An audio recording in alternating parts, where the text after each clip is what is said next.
Buenos días. Iniciamos lo que es la videoconferencia de la tutoría número 5. Ahora vamos a ver lo que son las gráficas. Para iniciar, tenemos que ver lo que son unos conceptos básicos que nos van a servir para entender mejor lo que son los ejercicios que vamos a ver más adelante.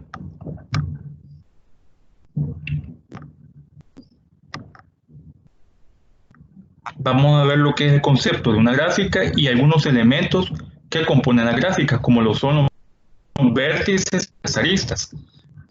Así también el grado del vértice, los vértices aislados, trayectoria, circuito. Y para ello vamos a ver el libro base de la materia. En la unidad número 6.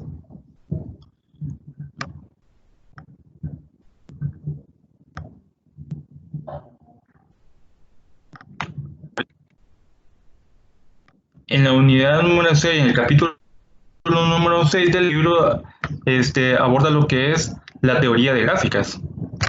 Entonces vamos a comenzar viendo lo que es el concepto de una gráfica.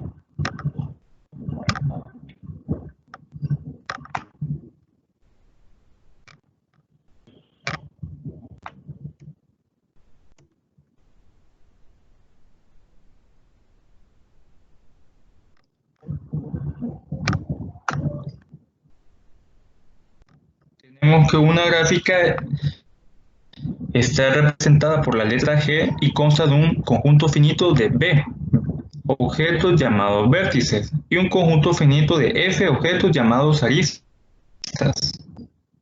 y una función lambda que asigna a cada arista un subconjunto B, W. Entonces la representación de la gráfica va a ser G igual a B, E, lambda. Aquí no se puede ver muy bien porque está algo borroso el texto, pero aquí está cómo se representa la gráfica.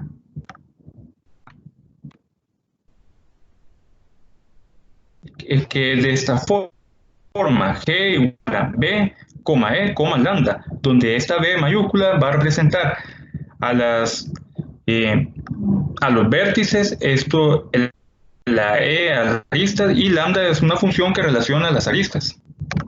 Generalmente, más bien, las gráficas son representadas mediante imágenes que utilizan puntos por cada vértice, como vemos esta gráfica de acá. Los puntos van a ser los vértices y las líneas van a ser las aristas.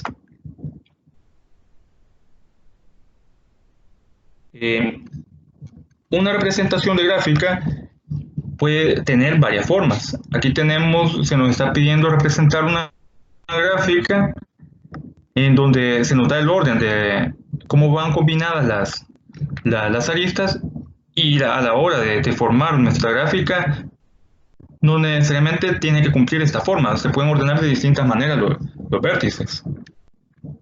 Ya vamos a ver un ejemplo de cómo elaborar una gráfica cuando se nos dan las aristas y los vértices.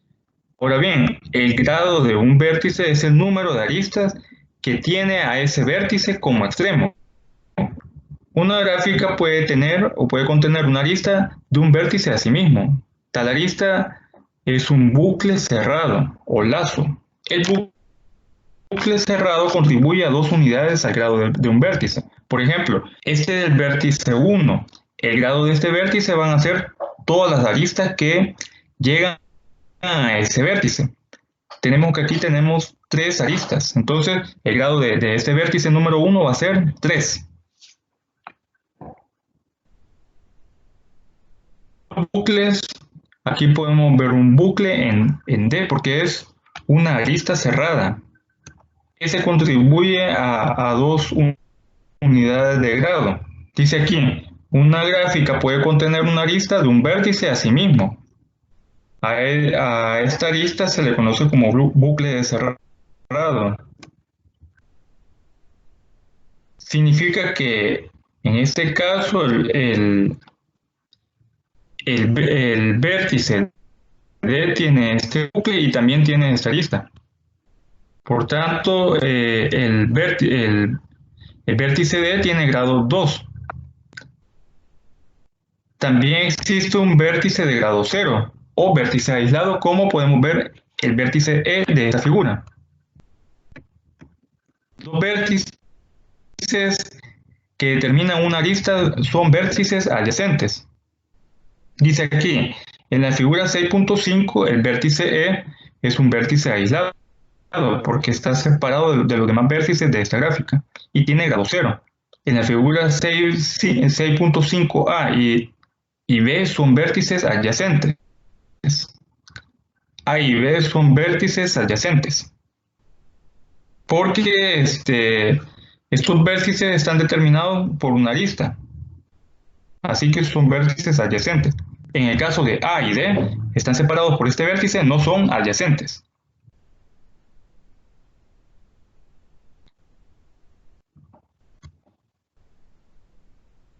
Ahora, ¿qué es una trayectoria o camino?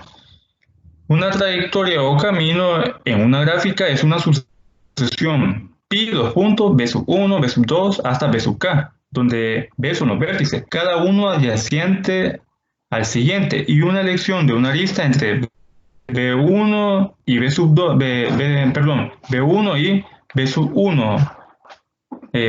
Aquí es b sub i más 1, es decir, una elección de una arista entre b sub i y b sub i más 1, de modo que ninguna arista es elegida más de una vez. Es decir, la trayectoria o camino van a ser la continuidad de varios vértices, pero nunca se van a repetir. Por ejemplo, una trayectoria de A hacia D va a ser A, B, E y D.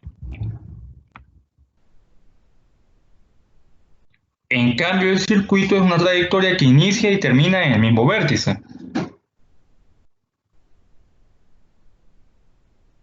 Aquí vamos a ver un ejemplo de trayectoria. Una trayectoria en la gráfica representada mediante la figura 6.2 puede ser la siguiente. Veamos la figura 6.2. Estamos acá. Va a ser 1, 3, 4 y 2.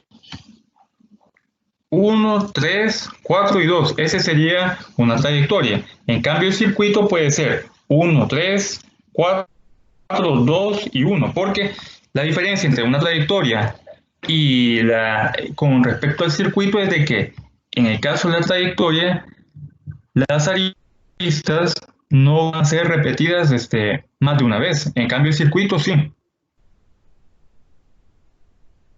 Veamos también lo que es el concepto de una gráfica conexa. Es si existe una trayectoria de cualquier vértice a otro de la gráfica. Es decir, que todos los vértices se conecten con aristas. Caso contrario, la gráfica sería una disconexa.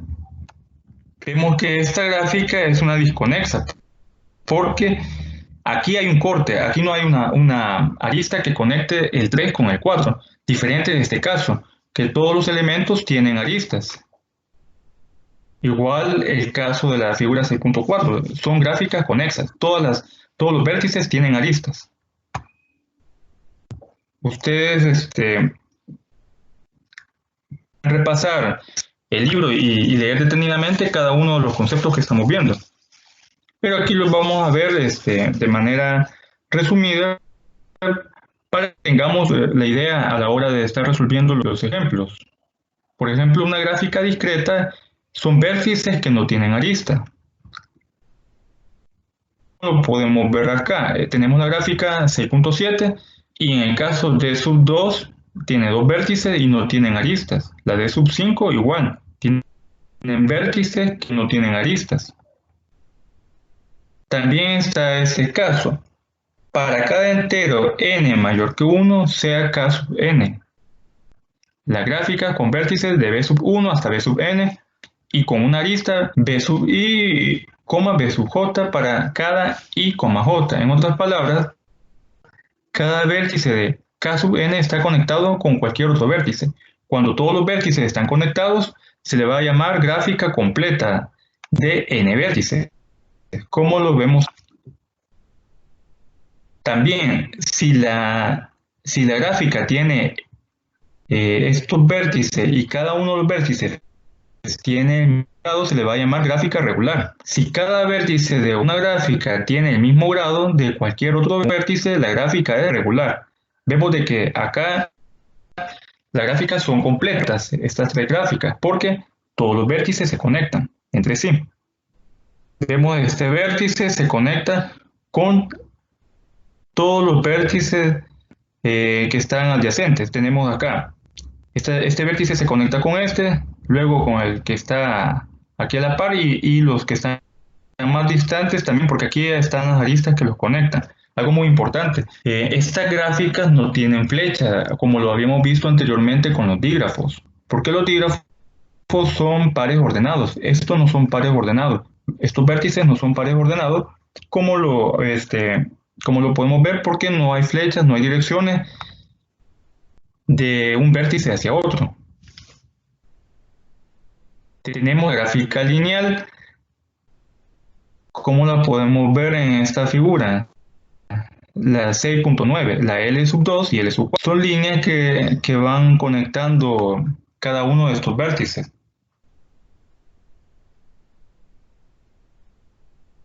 Y también tenemos el concepto de subgráficas y gráficas cocientes. A esto se refiere a que tenemos la gráfica G igual a B, E, lambda, es una gráfica, y existe un subconjunto de E. Entonces, como las subgráficas son subconjuntos de la gráfica G, que en este caso va a ser una gráfica H. La gráfica H va a ser una subgráfica de G, es decir, subconjuntos de una gráfica más general. Aquí tenemos esta gráfica, la 610. Por ejemplo, la gráfica de la figura 611, 612 y 613 son subgráficas de la gráfica 610. Tenemos esta gráfica general y aquí tenemos los subconjuntos, subgráficas que tienen vértices de la gráfica general. Vemos que la gráfica general es vértice A, B, E, F, H, G, D y C. Y por ejemplo, si vemos la gráfica 11, tenemos los vértices E y F, H y G, la parte interna, y luego tenemos D. Así que a eso se refiere los subgráficos. Hay otro concepto que se llama gráfica cociente de GDR. La gráfica cociente de GDR, aquí tenemos esta figura de acá, hace referencia a lo siguiente. Esta gráfica cociente también es una subgráfica. Es un subconjunto de una gráfica general. Está formada primero por los vértices de GDR. Son clases de equivalencia de B producidas por una relación de equivalencia. Si B y W son las clases de equivalencia de los vértices B y W de G, si tenemos clases de equivalencia de la gráfica de vértices de la gráfica general, entonces existe una lista GDR de las clases de equivalencia B a W. Si algún vértice en la clase de equivalencia B está conectado con algún vértice en la clase de equivalencia W de la gráfica G. De manera informal, esto sucede si se obtiene G elevado a la R, es decir, gráfica cociente, al fusionar todos los vértices de cada clase de equivalencia en un único vértice y combinar las aristas que quedan sobrepuestas mediante tal proceso. Ya vamos a ver un ejemplo de una gráfica cociente, que es una gráfica, una subgráfica formada a partir de clases de equivalencia, que se representan con estos símbolos como de corchete. En medio de los corchetes se colocan los vértices, que son subconjuntos, por decirlo así, de los vértices originales, de los vértices generales. No sé si hay alguna duda con respecto respecto a hasta el momento con estos conceptos generales.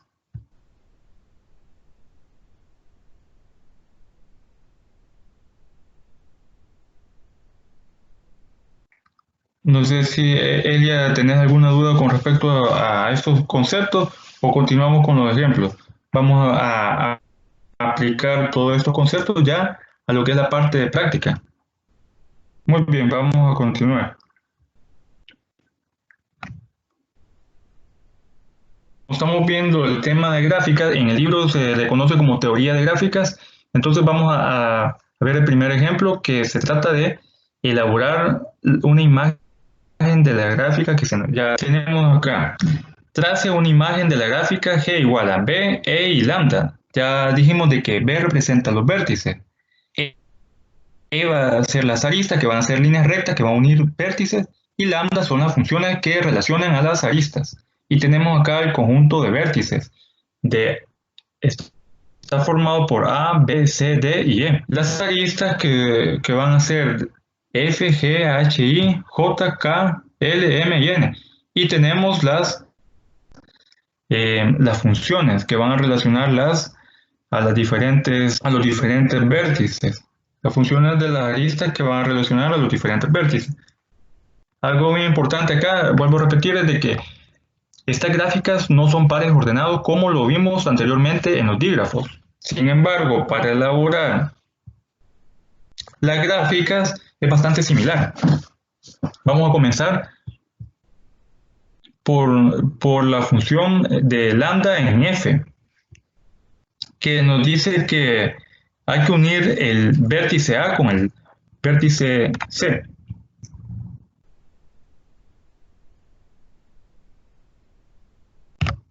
Entonces, colocamos el vértice A y lo unimos con el vértice C. Después nos dice que hay que unir el vértice A con el vértice B. Algo bastante importante. A la hora de trazar esta imagen o esta gráfica, podemos hacerlo de distintas formas. Yo lo voy a hacer de la siguiente manera, pero ustedes pueden ordenar los vértices de distintas maneras siempre y cuando se respeten las indicaciones de cada función. Ahora nos dice que vamos a unir de A a B. Voy a colocar aquí el punto B. Trazo la arista, que es una línea,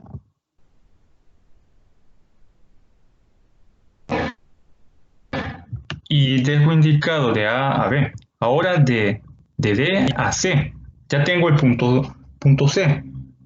El punto D lo voy a colocar a una distancia separada de D porque me dice que también la siguiente función es un par que comienza de B a D.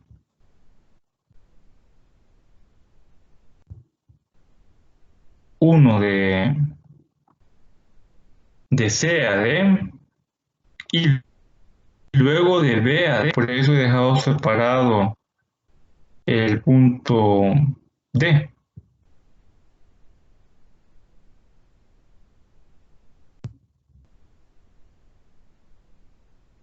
Ahora viene de E a al vértice A. Voy a dejar separado el vértice E, porque más adelante lo voy a unir con otros valores.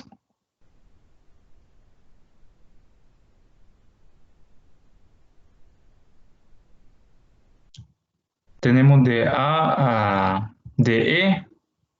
al valor de A. Ahora tenemos de E a D. Para que se una, voy a separarlo de manera que pueda unir tanto A con E como D con E.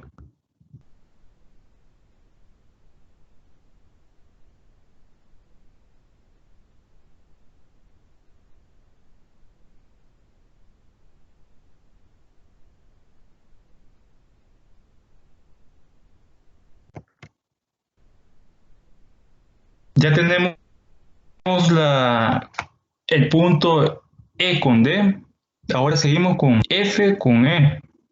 Dejamos separado el punto E. Yo lo voy a colocar a esta distancia. Y trazamos la arista.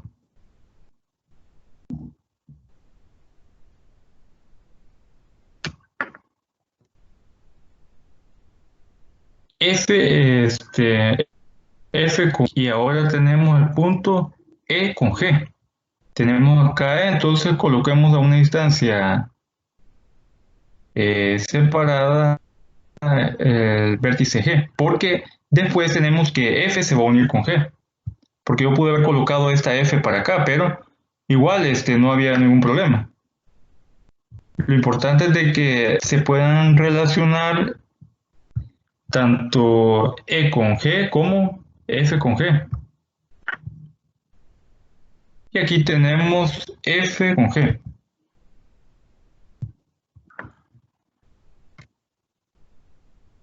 Ya tenemos esta gráfica. Una de las posibles formas de cómo elaborar esta gráfica, porque hay varias formas de poderlo hacer. Yo elegí esta posición de gráficas, de vértices, perdón, pero ustedes pueden elaborarlo de otra forma, colocar los vértices en otra posición, no hay ningún problema. Y ahora voy a colocar la relación de la función lambda. Por ejemplo, de A a C es F, la arista F. Entonces le coloco F. De A a B es G. La arista es el elemento G. De D a C es H.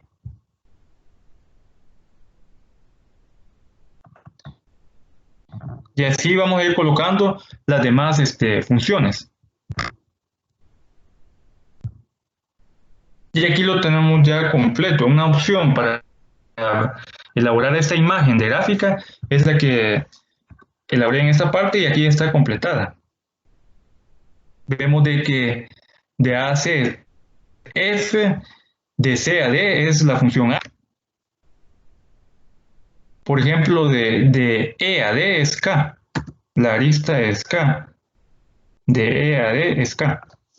Y así colocamos las funciones de cada arista para dejar indicado según la instrucción que se nos ha dado en el ejercicio con respecto a las funciones. No sé si hay algún comentario o alguna duda con respecto a la elaboración de la gráfica.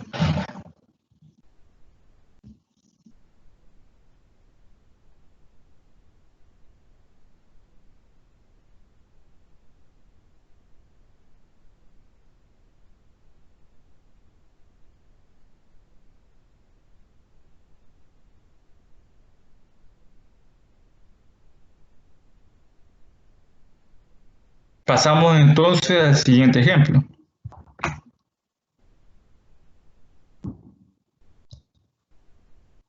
Ahora nos pide explicar el ejemplo 9 de la página 202 del libro y además determinar el grado de cada vértice y si la gráfica es regular. Además, determinar algunas trayectorias que comiencen en A y en B.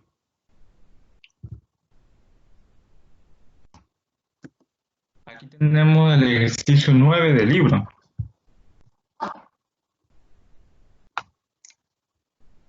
Bueno, aquí la podemos ver también en la página 202 del capítulo 6.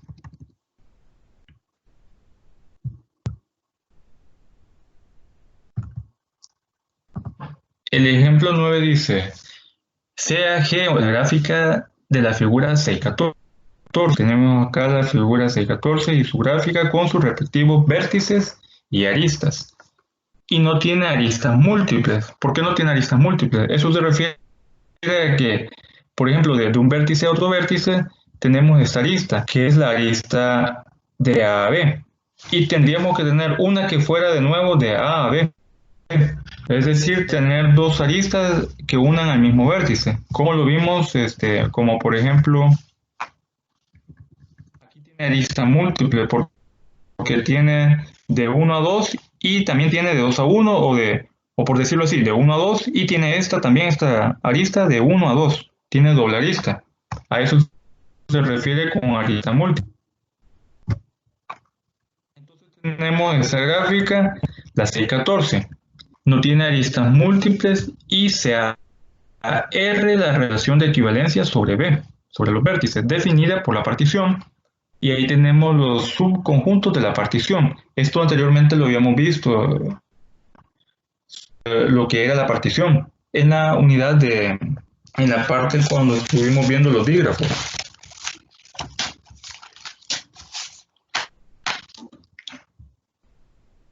En los dígrafos y relaciones, en la unidad que estuvimos hablando sobre las relaciones y dígrafos. Entonces, tenemos aquí la partición. Notemos de que cada uno de los subconjuntos que vemos acá, ninguno de estos elementos se repite, porque esa es una de las características de una partición. Entonces, teniendo esto, dice que G elevado a la R aparece en la figura 6.15. G elevado a la R va a ser, como lo vimos anteriormente, una gráfica cociente. Significa lo siguiente, de que tenemos la función general y aquí tenemos una subgráfica. ¿Cómo se obtuvo esto?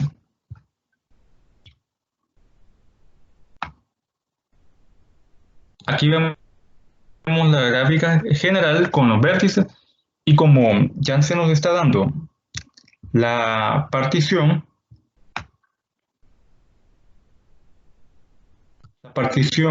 compuesta por cada uno de estos subconjuntos, dice que para obtener una gráfica cociente, porque eso es lo que solicita el ejercicio, elaborar la gráfica cociente. Para obtener la gráfica cociente lo que hay que hacer es que se va a formar por las clases de equivalencia de B producidas en la relación de equivalencia. ¿Cómo lo podemos ver acá? Los vértices de G elevado a la R son las clases de equivalencia de B producidas por R. ¿Cuáles van a ser las clases de equivalencia? R es la relación de partición o la relación de equivalencia. Entonces, ¿cuáles van a ser las clases de equivalencia que nos van a servir para formar el subconjunto o gráfica cociente? Van a ser estos subconjuntos de partición, se van a convertir en las clases de equivalencia. Entonces, para elaborar la gráfica cociente de este ejercicio, utilizamos los subconjuntos. Aquí tenemos el subconjunto A, E, I. La clase de equivalencia va a ser el primer elemento, que es A, y va a ser representado por el valor de A y estos corchetes. Ahora tenemos el subconjunto B, F, J. La clase de equivalencia va a ser B, representada por... En este subconjunto, la clase de equivalencia es C. Y en el último subconjunto de HL, la clase de equivalencia es D. Entonces tenemos los vértices A, B, C y D. Y de acuerdo a lo que nos dice la teoría, para elaborar la gráfica cociente, los vértices de esa gráfica cociente son las clases de equivalencia de B.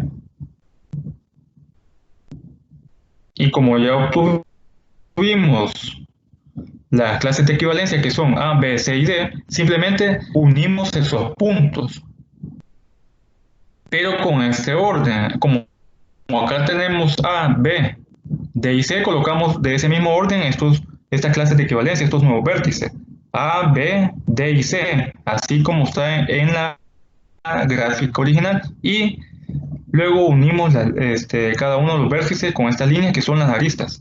Y así formamos la gráfica cociente de la primera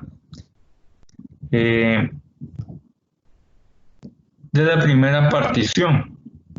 Ahora tenemos una segunda partición. Dice, si S también es una relación de equivalencia sobre B, definida por la partición, y ahí se nos dan los subconjuntos. Entonces la gráfica cociente G elevado a S aparece en la figura 6.16. Entonces acá tenemos una nueva partición compuesta por los subconjuntos.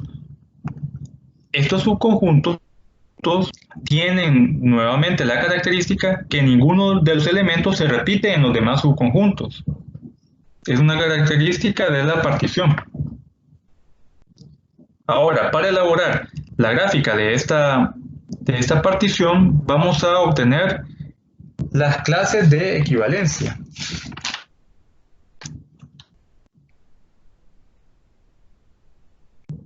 Bueno, pero antes de continuar, para elaborar esa gráfica, vamos a determinar lo que se nos pide también para cada una de las gráficas, que es el grado de cada vértice, si la gráfica es regular, y determinar algunas trayectorias que comiencen en A y en B. Esta es nuestra gráfica, la gráfica cociente. Hay que determinar el grado de cada vértice. Para ello, aquí tenemos esta tabla. Colocamos los vértices A, B, C y D, que son estos vértices que tenemos, y determinamos el grado de cada vértice. ¿Cómo se determina? Son las aristas que llegan a cada vértice. Por ejemplo, en el caso del vértice A, tenemos que a este vértice llegan dos aristas. Por lo tanto, el vértice A tiene grado 2. En el vértice B también llegan dos aristas. Vértice C también 2 y en el D también 2. Por tanto, el grado de B, C y D es de... La gráfica es regular. ¿Por qué? Porque todos los vértices tienen el mismo grado. Ahora veamos ejemplos de trayectorias que comiencen en A. Un ejemplo de trayectoria va a ser A, B, C y D. Veamos acá. A, B, C y D. Recordemos el concepto de trayectoria, que dice que una gráfica va a ser una sucesión de pi, como lo vemos acá, de pi, de ahí vértice, desde el vértice 1 hasta el vértice donde queramos llegar con la trayectoria. Cada uno va a ser adyacente al siguiente. Son adyacentes porque tienen en común la arista, lo relaciona la arista A, B, C y D. Además, ninguna arista debe de elegirse más de una. Entonces, como vemos acá, las aristas de esta línea no se van repitiendo. De A a B, de B a C y de C a D. No se repite ninguna línea. Si llegáramos de D hasta A, llegáramos al mismo punto, entonces ahí fuera un circuito. Tenemos la siguiente trayectoria, A, D, C y B. A, D, C y B. Ahora tenemos una que comience en B. B, C, D y A. B, C, D y A. Y la última, B, A, D y C. B, A, D y C. Ahora vamos a elaborar la gráfica de la partición de S, que está definida por los siguientes subconjuntos. Para elaborar esa gráfica obtenemos las clases de equivalencia y esas clases de equivalencia van a ser nuestros vértices para elaborar esa gráfica cociente. Tenemos aquí los subconjuntos y en el caso del subconjunto IJKL, la clase de equivalencia va a ser I, que es el primer elemento. En el caso de A, E es A. En el caso de F, B y C hay que ordenarlo, porque aquí está desordenado el conjunto. Comenzamos desde B, o lo ordenamos B, luego C y luego F. La clase de equivalencia va a ser, en el caso D es D. G, que solo tiene un elemento, va a ser G, y H también, que solo es un elemento, va a ser H. Aquí tenemos la gráfica original, la gráfica general, y ahora vamos a trazar la gráfica cociente. Como tenemos acá los nuevos vértices de esa gráfica, o subgráfica o gráfica cociente, unimos las aristas de A a B, luego I, luego tenemos G, porque aquí estamos viendo los puntos, y H. Tenemos también IA, y tenemos IA, B y D, tenemos B, D, G y H, G y H. Ahora con estos nuevos vértices vamos a trazar la gráfica. Notemos de que estas aristas se van a unir. De A a D, se une de D a H, de A a B, de B a G, y también se tiene que unir de G a I. A pesar de que en la gráfica original,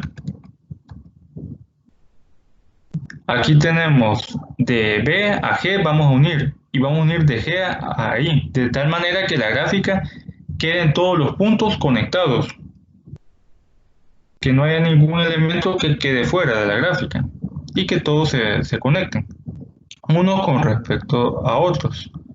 Entonces, la gráfica cociente nos va a quedar, aquí la he marcado en amarillo y aquí allá saqué la gráfica para que veamos cómo ha quedado. Tenemos de A a D, de A a H, H se conecta con I a la vez se va a conectar con el vértice A, B y G, y luego I con H. Reorganizamos la gráfica y nos queda de esta manera, de esta forma. Así es como se obtiene la gráfica del ejercicio o del ejemplo número 9, que es la que tenemos acá, la 616.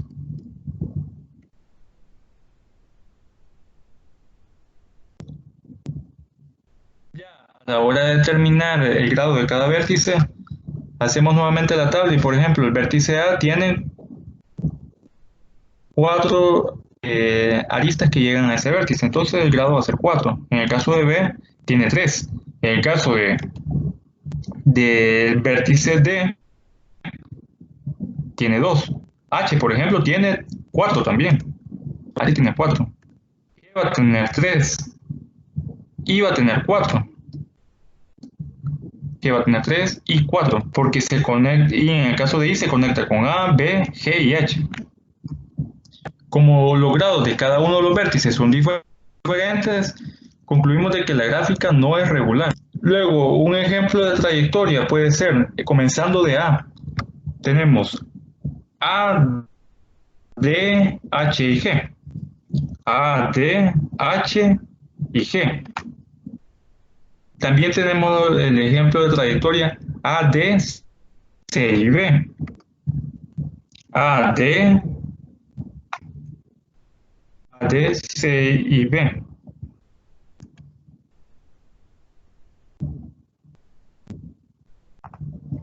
Bueno, acá lo voy a corregir porque no iba de esa forma. A, D, H y G, o puede ser A, D, H, I y luego B.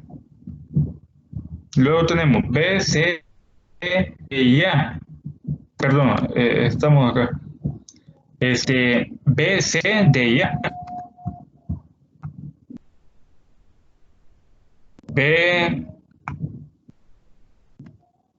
bueno, esta también hay que corregirla, sería, por ejemplo, B, I, H, D, esta línea. Y otro ejemplo puede ser B, A, D, H y G. Lo importante es de que si comenzamos de cualquier vértice de la trayectoria, en el caso de la trayectoria podemos ir recorriendo las líneas, pero nunca volver a tocar el mismo vértice, porque ya sería el circuito. Por ejemplo, acá comenzamos B, G, H, D. Podemos ir de nuevo a A, pero no podemos regresar a B.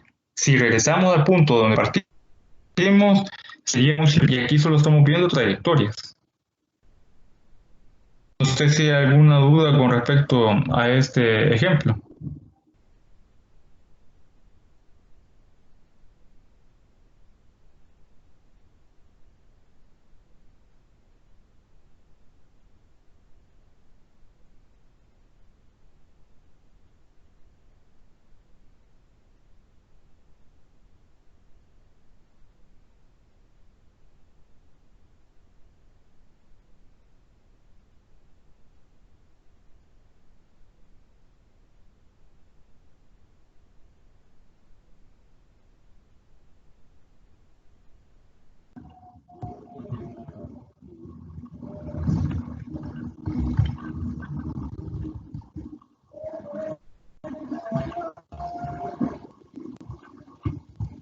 Bueno, vamos a continuar con otro ejemplo. Entonces, ahora vamos a ver lo que son las trayectorias y circuitos de Euler. Nos dice el siguiente ejemplo: indique si la gráfica tiene un circuito de Euler, una trayectoria de Euler o ninguna de estos. Proporciona las razones de su elección. Y aquí tenemos estos grafos, estas gráficas. Vamos a comenzar con el A, pero nos vamos a auxiliar de la teoría sobre los circuitos y las trayectorias de Euler. Para ello nos vamos al libro.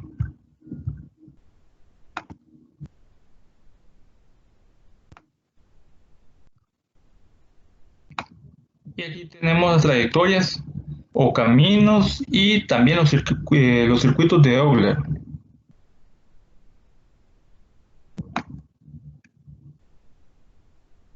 Una trayectoria en una gráfica G es una trayectoria de Euler si incluye a cada una de las aristas solo una vez. Y un circuito de Euler es una trayectoria de Euler que es a la vez un circuito. Lo que vimos anteriormente, que sobre los conceptos básicos de circuito y trayectoria.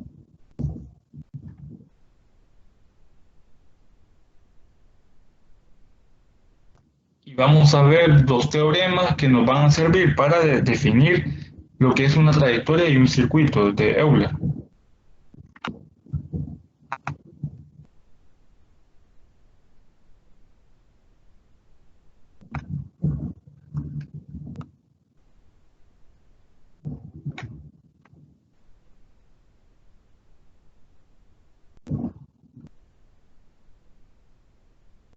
Veamos el primer teorema de lo que es la trayectoria y el circuito de Euler.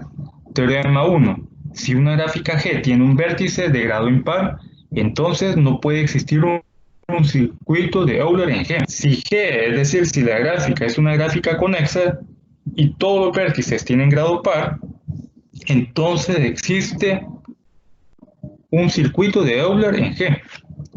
Y nos vamos a referir ahora al segundo teorema también.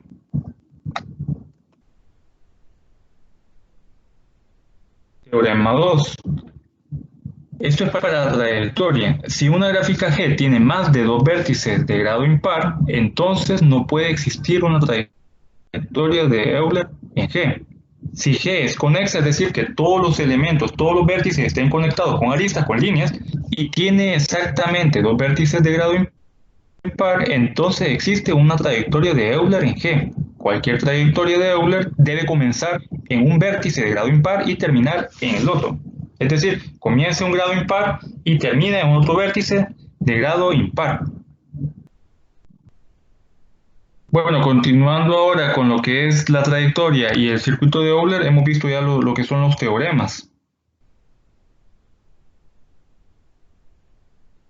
Un teorema para determinar si es circuito y un teorema para determinar si es trayectoria.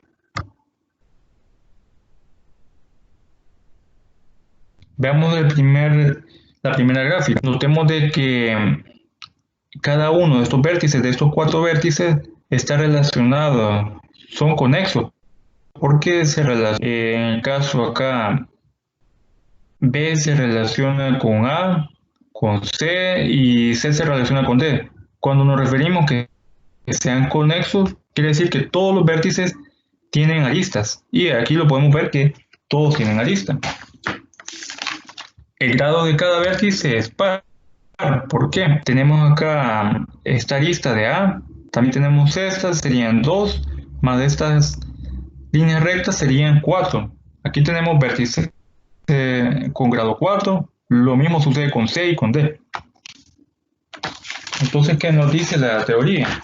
De acuerdo al primer teorema, veamos el primer teorema.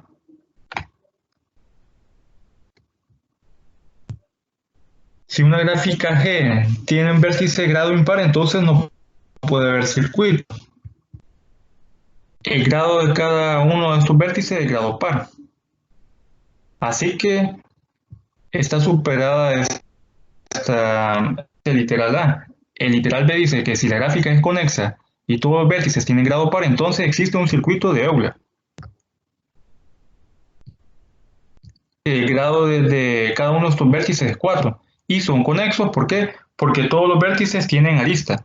Por lo tanto, la gráfica número 1 es un circuito.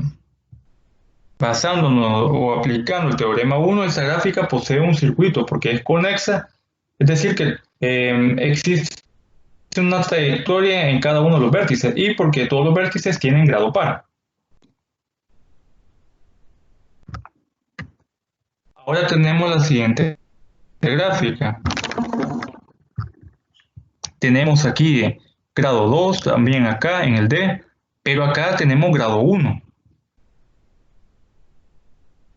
En I, en F también tenemos un grado impar porque es tres aristas que llegan a F. Significa que el grado de F es 3. Ya no podemos aplicar el teorema 1, porque el teorema 1 nos dice que si existe un vértice con grado impar, entonces ya no puede ser circuito de Euler. Aquí dice, si G en un vértice de grado impar, no puede ser circuito. Así que descartamos que sea circuito esa gráfica. Veamos las condiciones del teorema 2.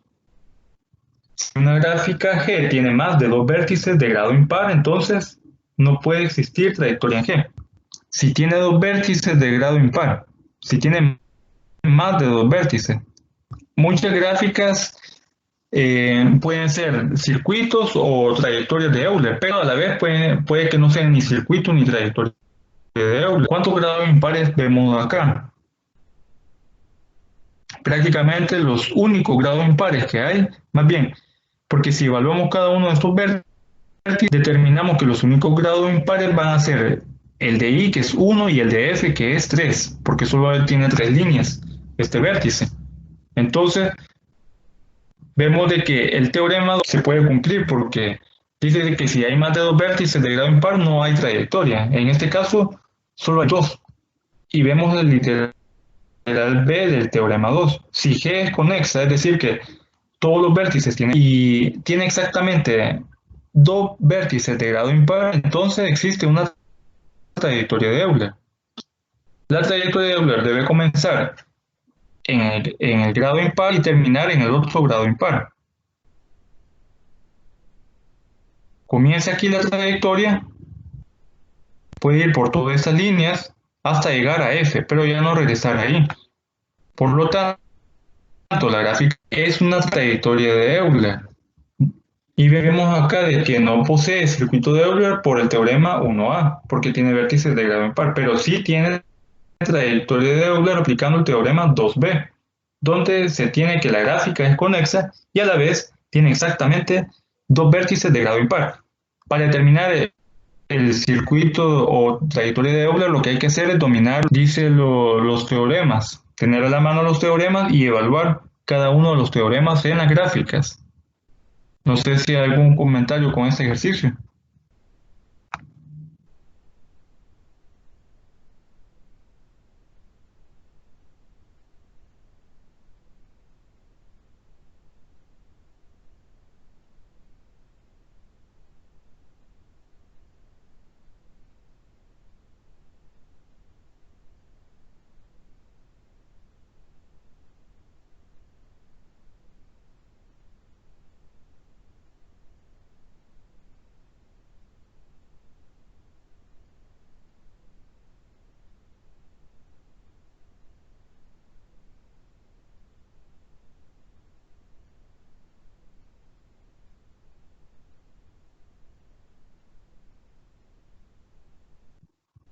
Bueno, si no, continuamos ya con el siguiente ejemplo.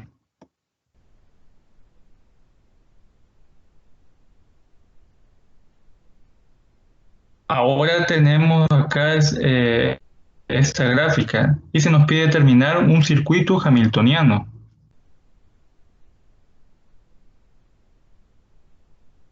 Para ello veamos lo que es un circuito hamiltoniano.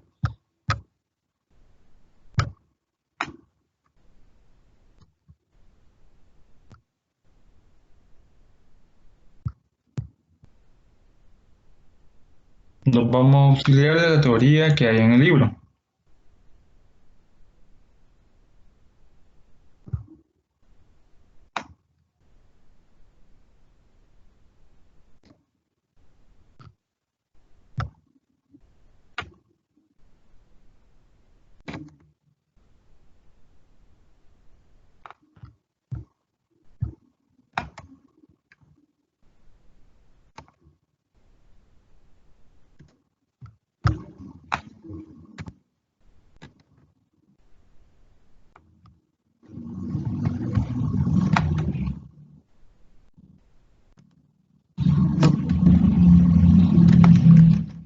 tenemos lo que son las trayectorias y circuitos hamiltonianos en la página 213 del libro. Veamos un concepto de trayectoria. Una trayectoria hamiltoniana es aquella que contiene cada vértice solo una vez. Y el circuito hamiltoniano es aquel que contiene cada vértice solo una vez, excepto el primer vértice, que también va a ser el último. Aquí ya cambia lo que es la teoría. Bueno, tanto la trayectoria hamiltoniana como el circuito hamiltoniano, aunque la base del concepto de trayectoria y circuito se utiliza tanto en Euler como Hamilton, pero cada uno de estos circuitos y trayectorias, tanto Euler como la hamiltoniana, son diferentes. Veamos lo que es el circuito hamiltoniano luego de haber leído lo que es el concepto. Dice que el circuito dice que aquel que contiene cada vértice solo una vez, excepto el primer vértice, que también va a ser, en este caso, como se nos pide un circuito, un recorrido, comenzamos con A, con el vértice A. Luego vamos a B, C, H, luego E, F, G, D y A. ¿Por qué? Porque en el circuito dice que el primer vértice va a ser también el último. Como comenzamos en A, vamos a finalizar en A. En cambio, en una trayectoria, el vértice solo se repite una vez. En este caso, hubiéramos terminado en el vértice D si hubiera sido una trayectoria hamiltoniana, pero acá, por ser un circuito, tiene que terminar en A. Se comienza en A y se finaliza en A nuevamente. Creo que esta definición, igual a lo que es tanto el circuito como la trayectoria de Euler, es necesario tener en cuenta el concepto para poder aplicarlo y definir esas trayectorias o los circuitos que se nos están solicitando en cada uno de los ejercicios. No sé si hay algún comentario acá.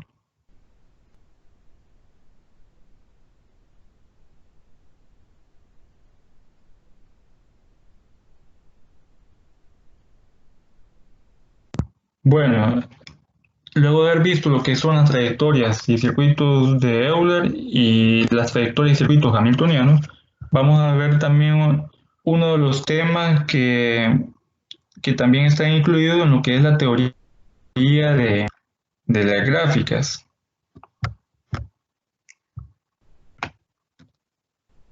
Son los polinomios cromáticos, que están dentro de lo que es la coloración de gráficas. Suponga que la gráfica G, donde está formada por B, E y lambda, donde está formada por vértices, aristas y las funciones que relacionan a las aristas. Es una gráfica sin aristas múltiples. Y C, donde está compuesta por C sub 1, C sub 2 hasta C sub X, es cualquier conjunto de X colores.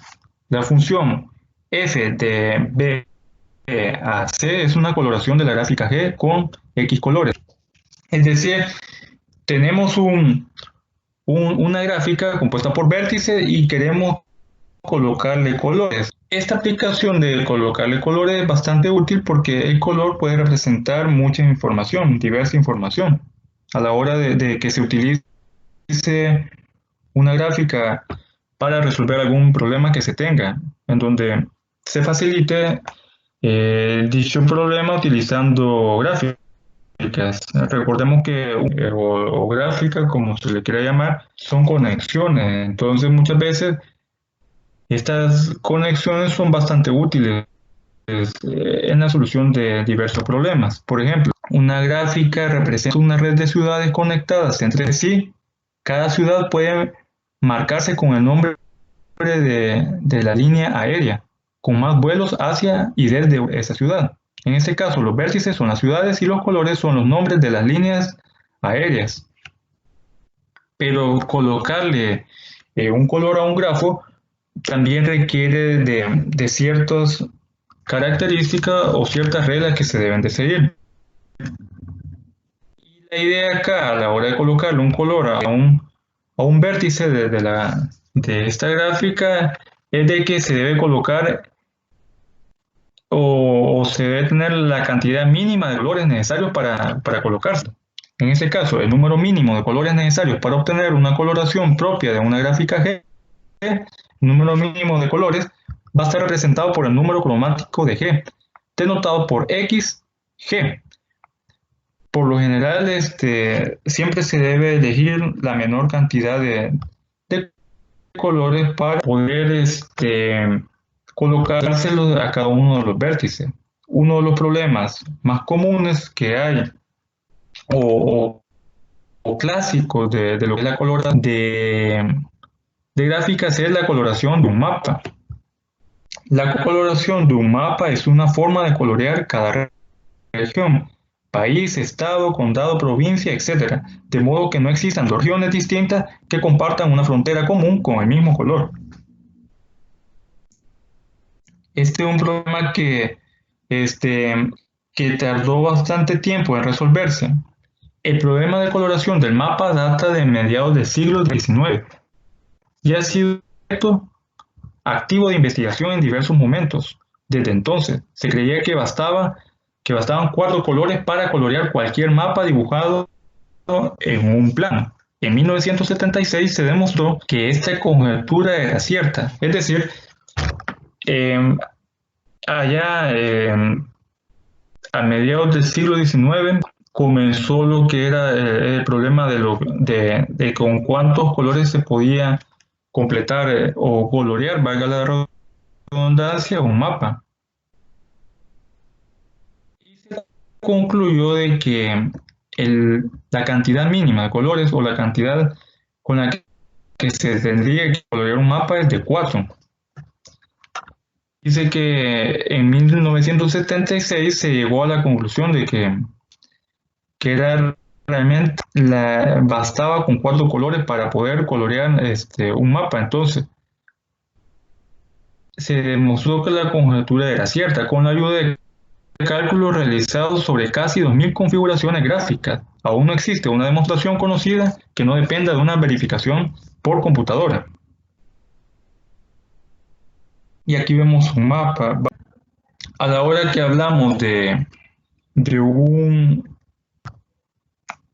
lo que es un número cromático, también tenemos que hablar sobre los polinomios cromáticos, que es el que nos va a determinar exactamente la cantidad de colores.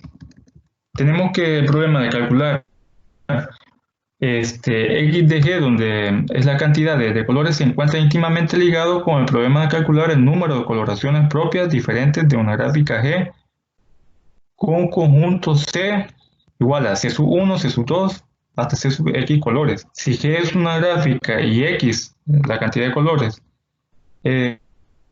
o el número de colores es mayor o igual a donde 0, donde el valor de X es un entero, sea P sub G de X el número de formas de obtener una coloración propia de G, con X o menos colores. Como P sub G de X es un número definido por cada X, se observa que P sub G es una función, en donde P sub G va a ser un polinomio. Dice que P sub G es un polinomio en X. Se puede mostrarlo esto en general y se ve claramente en los ejemplos de toda esta sección. A ustedes les queda leer detenidamente cada uno de estos ejemplos para ir analizándolos. P sub G va a ser un polinomio cromático de G.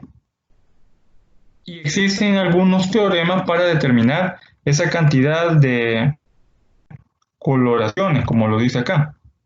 El número de coloraciones propias de cada gráfica. Esto va a depender, el número de coloraciones de cada gráfica va a depender específicamente del tipo de grafo, bueno, de cómo está formado el grafo, cuál es la complejidad de los vértices de cada grafo, de cada gráfica. Así Por ejemplo, tenemos el teorema 1. Si G es una gráfica disconexa con un componente de G sub 1, G sub 2, hasta G sub M. Disconexa de que no todos los vértices tienen arista. Entonces, el polinomio P sub G de X va a estar configurado o se va a formar de la siguiente manera. P sub G sub 1 de X, después P sub G sub 2 de X, hasta P sub G sub M. Va a ser el producto de los polinomios cromáticos de cada componente.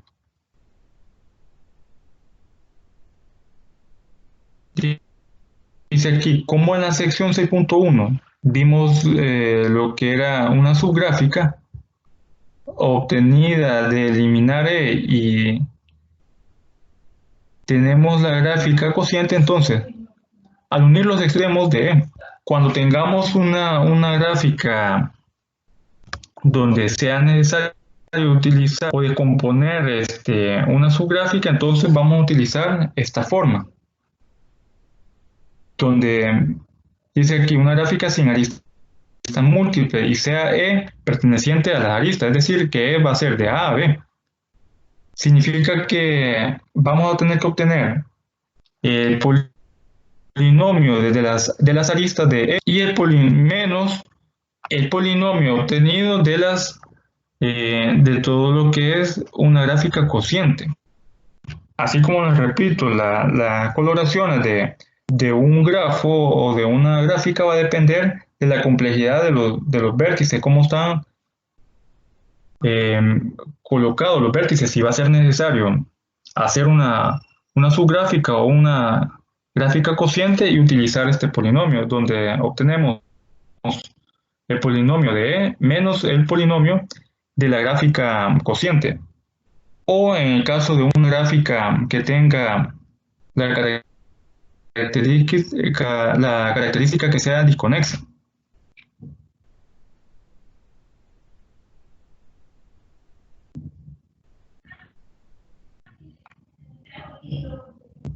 No sé si hay algún comentario.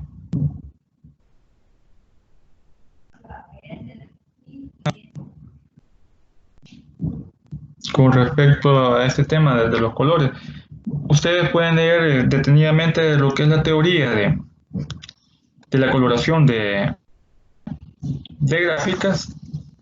Está en la página 220, pero la teoría comienza desde la página 218. Ahí pueden ir leyendo cada uno de los conceptos.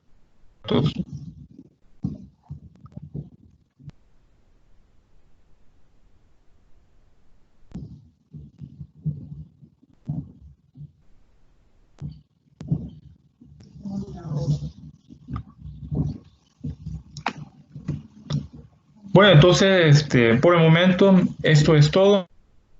Y les recuerdo de que el día miércoles de la próxima semana va a haber una tutoría de repaso. Además, también el día de mañana es la autoevaluación de la materia. También estén pendientes del material que se está subiendo a la plataforma. Así llegamos al final de lo que es esta tutoría número 5 y pasen feliz tarde.